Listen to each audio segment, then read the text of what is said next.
Hello again, my Agrotes, to Ancient Greece Part 3.5. As promised, this chapter will go over the stories that I missed in Part 3, so without further ado, let's begin. While the Mycenaeans were in the process of cleansing the island of Crete, the city of Argos, a Mycenaean settlement, was ruled by the bullfucker Acrisius, who as always spent his days lazing around in his palace, even screwing over his bullfucker brothers out of their inheritances.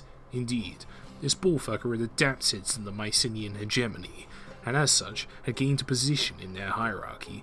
This was before the establishment of the caste system, you see, so the Mycenaeans hadn't realized that bullfuckers are indeed irredeemable. Anyway, Acrisius, despite partaking in the bullfuckery of his people, managed to have a daughter, Danae, but Acrisius wanted a son to inherit his bullfucker throne, so he consulted the Oracle of Delphi about what it would take to have a son. But the Oracle of Delphi did nothing but tell the whole truth, that Acrisius would not have a son, and that rather his grandson would one day kill him as retribution for his crimes against humanity. Now fearing for his life, Acrisius imprisoned Danae in his basement, hoping that she would just shrivel up and die, similar to the lifestyle of his ancestors really, but what he didn't know was that Zeus, as the divine arbiter of fate, decided that it was up to him to fulfill Acrisius' destiny. Appearing before Danae, she was immediately captivated by Zeus' divine looks and lusted after his perfect body. Zeus, rolling with this, as it was his plan anyway, impregnated Danae, granting this child a pure ancestry despite being descendant of a bullfucker. And so, Perseus was born, half god, half Mycenaean, with no bullfucker DNA around. Learning of this, Acrisius decided that the only course of action was to go full Cronus and kill his own child and grandchild, locking them in a chest and throwing it into the ocean, hoping they would drown in the stormy seas. But apparently he hadn't learned his lesson, as his first plan to prevent fate failed, so would his second, as Poseidon, who was in on Zeus's prank, guided Perseus and Danae to the island of Seriphos, where the brother of its king, Dictys, adopted Perseus and treated him as if he were his own son. And so, Perseus, with the pure blood of the gods and the Yanmaya, and all the hardship of his earliest youth and the upbringing of a noble and stoic fisherman, grew to be a great man. Dictys was then invited, alongside his progeny, to the palace of Seriphos, where the half-bullfucker king Polydectes was hosting a party, and as soon as he laid his eyes on Danae, he fell madly in love with her, trying and failing to make her his wife. Polydectes blamed his failure on Danae's son, and sought the first opportunity to get rid of him. One day, while Polydectes was receiving gifts, he was approached by Perseus, who, being humble and all, knew that he didn't have much materially to offer the king, so instead offered the head of the Gorgon Medusa. Polydectes immediately jumped on this, and ordered Perseus to slay the Gorgon, as he knew well of what happens to people who face her. Medusa was one of the 3 Gorgons, temptresses in the course of the gods, and basically your average basic white girls, drinking, partying, and trying to fuck everything that walks. Medusa, living this degenerate lifestyle to the fullest, one day saw Poseidon, and deeply lusted after him, successfully drugging, raping, and getting impregnated by him. Disgusting. In the middle of Athena's temple no less, which really pissed her off, so Athena had Medusa lowered to the status of a mortal, gave her snakes for hair, and made her so fucking ugly that anyone that looks at her would be turned to stone. Indeed, many men who had left to slay Medusa never returned. Polydectes knew this well, and believed Perseus would share their fate. What he didn't know that Perseus was Perseus, so killing Medusa was like using 1% of his true power.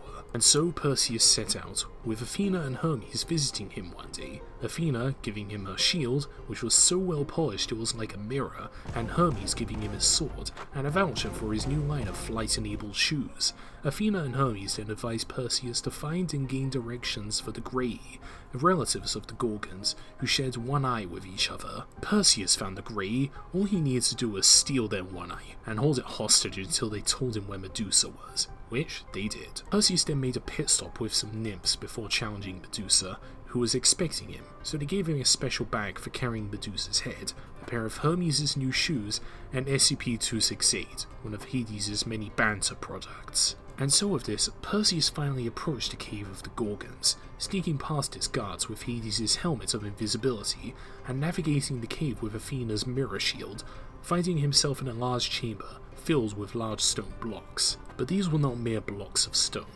They were men, petrified after looking at Medusa's ugly-ass face.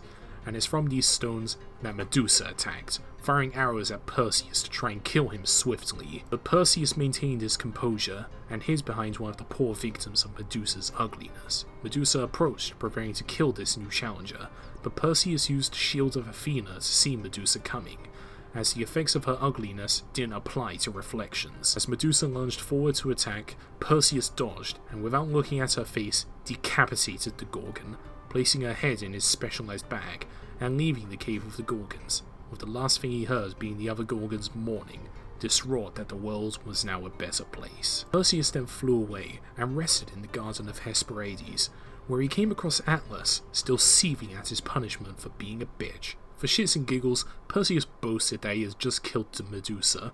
Atlas retorted that no mere mortal could achieve that, and so, instead of debating against the titan of all things, Perseus just showed the head of Medusa to Atlas, immediately petrifying him and turning him into a mountain. Good riddance. Perseus then continued his trip back to Seriphos, passing by the lands of Ethiopia, where its bitch of a queen decided to compare her own daughter to the women of Olympus, as if a mere mortal could ever compare to divine beauty. As such, Poseidon sent his pet monster Cetus to destroy Ethiopia, but as a compromise, the king of Ethiopia was forced to sacrifice his daughter Andromeda to the beast. Seeing Andromeda tied to a rock against the sea, Perseus confronted Cetus, engaging in a brutal fight with it, cutting it all over but losing his flight from all the blood and water flooding his shoes. Cetus tried to strike back, but Perseus delivered a decisive blow, killing the monster. Seeing the progeny of Zeus perform such a heroic act, Andromeda begs Perseus to marry her, which he happily did. Turning to Seriphos, he was greeted with an army, as when Polydectes got news that Perseus was alive, he feared that he may find out about the unspeakable acts that he inflicted on Danae, which of course Perseus learned of anyway, and with some companions he made along the way, tore through Polydectes' army, liberating Danae and sheltering her in the temple of Athena, where she would be safe from Polydectes' tomfuckery. But Polydectes then ambushed Perseus, nearly killing him, but Perseus, after ordering his allies to close their eyes, showed the head of Medusa to Polydectes' entire army, turning them all to stone. Like the coward he was, knowing that he was doomed, Polydectes hid behind his throne, with Perseus, disgusted by this behaviour, decided to let all of history know how Polydectes died, petrifying him as the cowardly bitch he was. Perseus then returns to Achaea, immortalizing his work by founding the city of Mycenae and establishing the Perseid dynasty, which will be the stock of many great Mycenaean heroes. As a hero, and now a great king, Perseus was invited to many festivities, among them the games of Larissa, where, as fate would have it, Acrisius had fled to long ago, and lived as a pleb in the city of Larissa, where he was spectating the games, until Perseus was playing discus, where his throw was so perfect that the gods decided to nerf it into Acrisius' skull, killing him instantly. Perseus then laughed at the death of this bullfucker pleb, and then lived happily ever after. Meanwhile, the Mycenaeans established the city of Athens, where Aegeus ruled as king. Despite having many concubines, he must have done something to piss the gods off at some point, as he couldn't produce a male heir. So, like Acrisius, he went to Delphi to inquire what was needed to have a son. The oracle said that he must open his wine sack before entering Athens. Not having a high enough IQ to understand the oracle's big brain predictions, Aegeus consulted the king of Troezen, Pythius, who was well known for his extremely high IQ. As Aegeus explained the prophecy, Pythius, being Pythius, understood it perfectly, decided to create a nephew with Aegeus' blood. Aegeus went along with this, needing a male heir, and slept with Aethra, the daughter of Pythius. Then, Poseidon decided to roll in and do the same thing, with a divine orgy taking place. With Aethra now pregnant, Aegeus placed his sandals and a sword beneath a rock, stating that if his soon-to-be son can lift the rock, he is worthy of being the prince and heir of Athens and Attica at large. And so, Theseus was born. And like Perseus, with the blood of the gods and the mighty Aegeus, as well as being raised by the wise Pythius, Theseus grew into a great man. And while the mighty Heracles himself visited Pythius, Theseus impressed Heracles by stabbing his lion-skin standard, which he mistook for a real lion. Heracles remarks that with such courage, Theseus' name would be remembered for all time.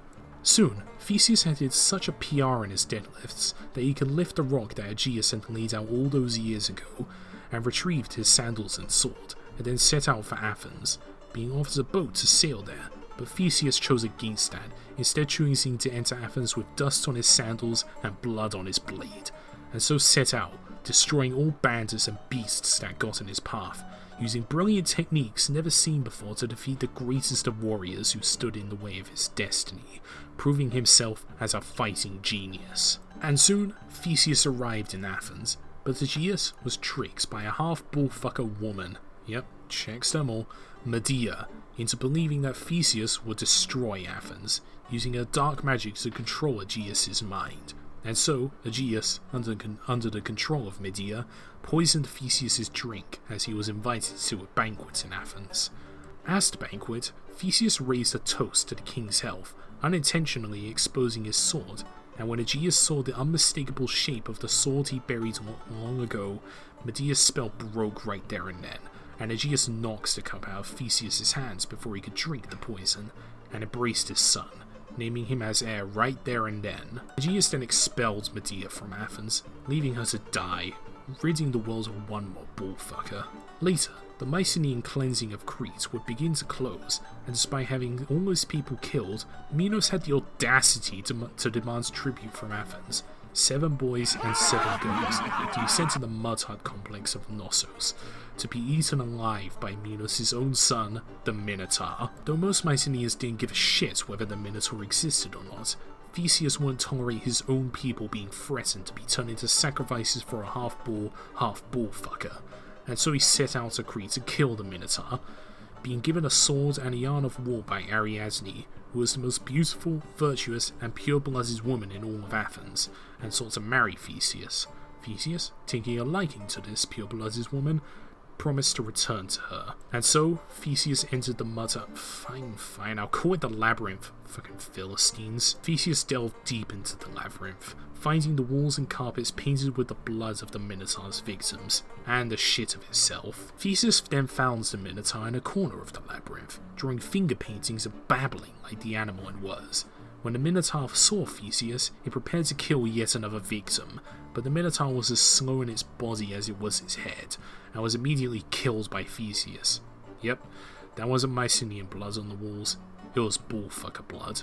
Only they will be stupid enough to be killed by the Minotaur. Using the thread he laid out, Theseus left the labyrinth, and prepared to return to Athens with Ariadne, but as fate would have it, Ariadne was promised to the god of wine, and so, reluctantly, Theseus left Ariadne on the island of Naxos, fearing divine wrath, and in his distraught state, he forgot to raise the white sail he was given by his father to mark his mission's success, and so, as Aegeus saw a black sail rise in the distance, Aegeus, believed that his son had died, jumped into the sea below him, giving it the name, however unfortunately, the Aegean Sea. And so, Theseus ruled over Attica, however somberly, as the successor to Aegeus. Before his tragic story, Zeus, again, found a woman that he took a liking to, so when her husband went away to kill some bullfuckers, Zeus rolled in and disguised himself as the woman's wife. Shenanigans ensued and she became pregnant. When the husband returned, one named Amphitryon,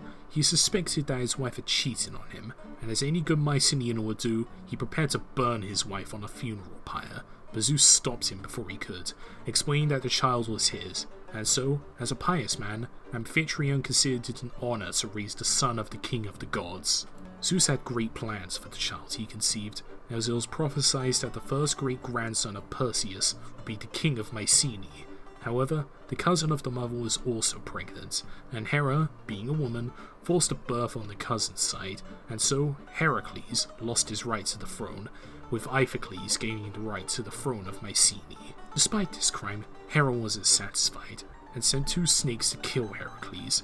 But when they arrived in Iphicles' and Heracles' crib, while Iphicles cried, with the mother coming to see what happened, she entered the baby's room to find Heracles holding 2 dead snakes in his hand. Scared by the power of this young prodigy, Heracles was abandoned in a forest to die, but was later taken in by none other than Hera, who had mistaken it for another child, and proceeded to breastfeed him, with Heracles sucking with such force that it literally created the Milky Way. this divine milk he partook in also gave him incredible power as he returned to his mother. Hera, now seething at the facts that she just gave God's powers to her rival's baby, plotted revenge. Amphitryon knew that Heracles was destined for greatness, and so gave Heracles the best possible education. Not books and rubbish, real education. Learning chariot riding, archery, fighting with all kinds of weapons, and a desire to destroy all monsters and morbidities in the world. One day, he was learning to play the zither, as any good Greek should, but his teacher was an obnoxious fuck, probably half bullfucker, sources would agree, so Heracles struck him in the head with the instrument, killing him instantly. When Heracles was brought before a judge, the judge was like, "Dude, you're awesome, here, take these castle hair," which he did, later becoming the strongest man of all time. Later, Heracles was faced with a choice. Two women approached him, one secluded and virtuous, the other seductive and beautiful. They presented him with the following. The latter offered a life of luxury and plenty without work, and the former offered the above, but at the cost of blood and great effort, but with the added benefit of being remembered as a great man for all of history.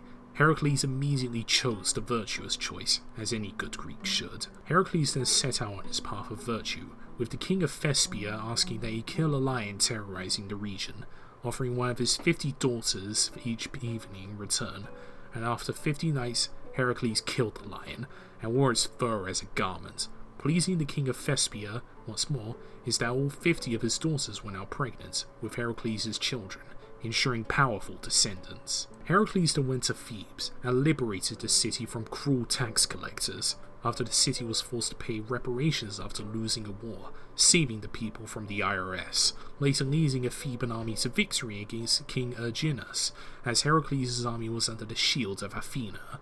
For the victory, the king of Thebes gave his daughter Megara as a prize to Heracles, but this was a horrible gift as Megara was such an unholy bitch that Heracles just lost it and killed both her and their 8 children. Despite the understandable reasons for this action, Heracles was overwhelmed with guilt and shame, and so consulted the oracle of Delphi on how he may cleanse himself of this sin, being told to go to the king of tyrants, Eurystheus, and carry out all the tasks imposed on him for the next 12 years. The first task Heracles was given was to kill that lion from earlier, which he already did it, so it doesn't count. Heracles was then ordered to kill the Lernaean Hydra, which Heracles accomplished with his friend and nephew Iolaus, by burning its neck stumps to prevent the Hydra from growing new heads.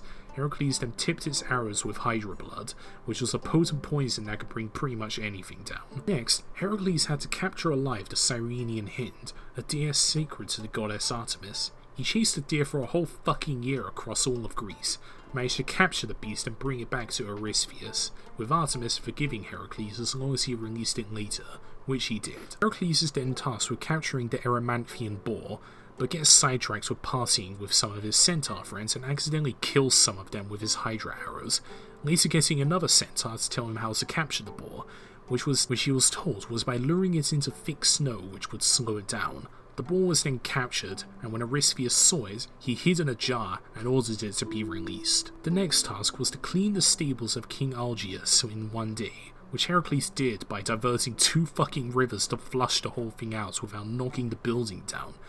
As you do, later deposing King Augeas for not paying him to do the job. Next task was to drive out the Stymphalian birds from the swamps that Eurystheus lived in, which he accomplished with a special rattle made by Athena to scare the birds into the air, where Heracles then drove them away with the Hydra arrows. After that, Heracles was tasked with capturing the Cretan bull, aka the bull that Minos fucks to create the Minotaur, going to Crete and finding nothing but the dead corpses of the bullfuckers there.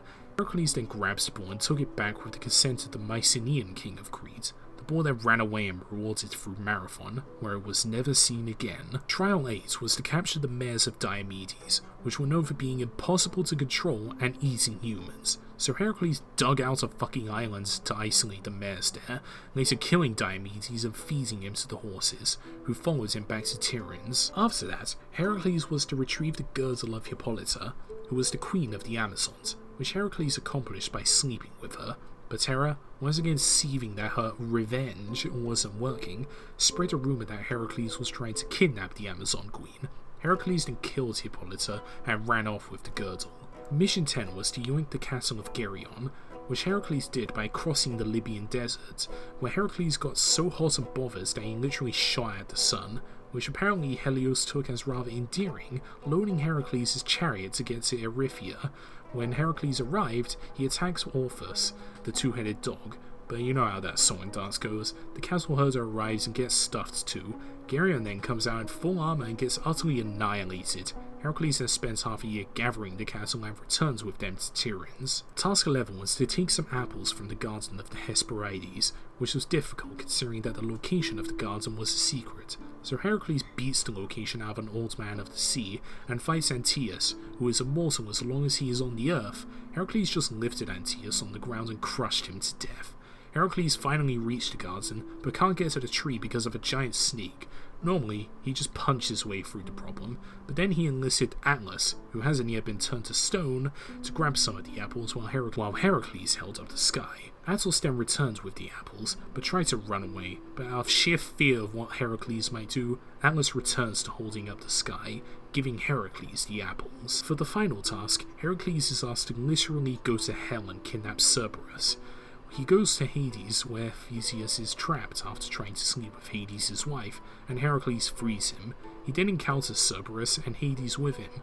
Heracles then puts Cerberus into a stranglehold and makes him pass out, dragging him back to Tiryns, which understandably terrified Eurystheus, and Heracles returns the dog. Heracles then takes a third wife, but she's kidnapped by a centaur, but the centaur is shot by one of Heracles' Hydra arrows. The centaur tricks Heracles' wife into bottling some of his blood as a loyalty potion, and then dies.